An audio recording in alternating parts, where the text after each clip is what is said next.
wari ibyo bintu koko Vestine baramushatse ndihangana umwana rwose ubera umwana wawe umwana mutoya ufite imyaka no uzinya kumurusha nka senkani Vestine abaragenda avuga ntaribi ubu nyine niko Imana bayipanze buriya n'igeno ry'umuntu yagiye ntaribi ariko ndavuga Dorcas we ntago yantanga ntacyo waba uri kumarira hano ntacyo waba umariye nta n'ikintu twatumariranye ngewe nawe waba uri gutuma ngumirwa kandi abakobwa basaza vuba ndavuga ntaribi reka ntegereze uretse gato niwe uri kunsajisha haba haje ibiryo ryase niyo boss koko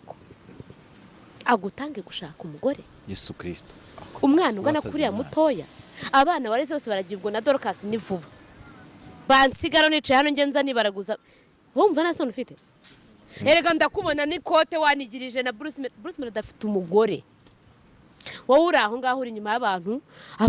wowe n'ingano yawe n'ukuntu ungana inyuma y'umwana wareze wowe iki ni cyasaze n'urutwe rwose n'ikote mu bukwe bw'abandi yewe shashe moniyo urarwaye ndwaye iki ngiye kuvuga uri kubyumva ndi kubyumva